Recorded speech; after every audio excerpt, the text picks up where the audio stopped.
مفتی صاحب، میں سعودی عرب میں ایک کمپنی میں کام کرتا ہوں. میرے ساتھ کچھ ہندو لوگ بھی ہیں. ہندو کہتے ہیں کہ یہ کائنات سب کچھ بھگوان نے پیدا کی ہے، اور میں کہتا ہوں کہ یہ جو کائنات ہے ان سب کا خالق مالک اللہ ہے.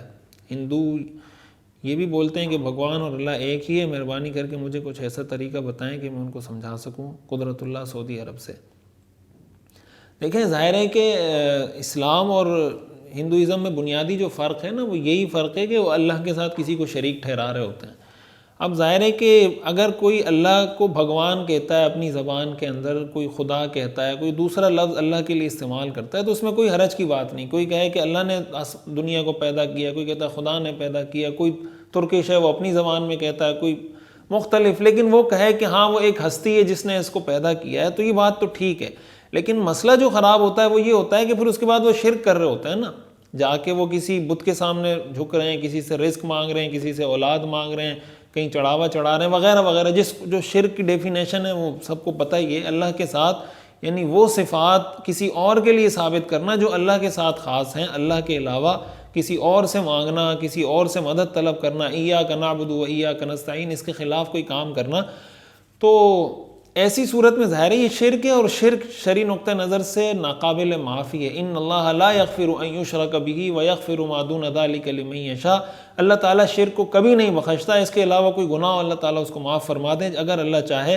تو اس لیے ان کو یہ بات سمجھانی چاہیے. سمجھانے کا بنیادی طریقہ یہی ہے کہ بھائی آپ جس بت کو پوج رہے ہیں، حضرت ابراہیم علیہ السلام کا بہترین مکالمہ قرآن کریم کے اندر اللہ تعالیٰ نے ذکر کیا ہے نا، کہ حضرت ابراہیم علیہ السلام کو جب وہ اپنے میلے میں لے کر جانے لگے، حضرت ابراہیم علیہ السلام نے منع کر دیا. فنظر نظرة فی النجوم فقال انی سقیم، اور فرمانے لگے کہ میں بیمار ہوں.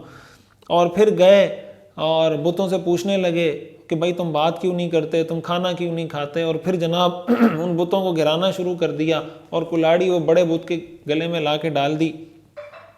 اب یہ جو سب کچھ ہو رہا ہے تو یہ تو کامن سینس کی بات ہے کہ بھائی ایک ایسا پتھر کا بت جو آپ نے اپنے ہاتھ سے بنایا ہے، اپنے ہاتھ سے، جیسے روایات میں آتا ہے نا کہ عرب کے اندر ایسے لوگ بھی تھے مشرکین جو اپنے ہاتھ سے بت بناتے تھے. مثلا انہوں نے آٹے کا بت بنایا اور پھر بھوک لگی، اس آٹے کو جناب روٹی بنا کے کھا لی، پھر دوسرے آٹے کا بت بنا کے پھر اس کی عبادت شروع کر دی.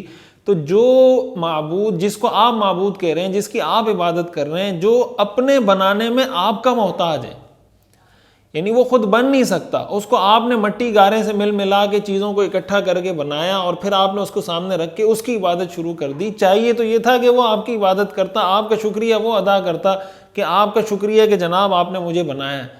تو آپ اپنے ہاتھ سے بناتے ہیں پھر اس کی عبادت کرتے ہیں. ظاہر ہے یہ کامن سینس کے خلاف ہے، یہ عقل کے خلاف ہے.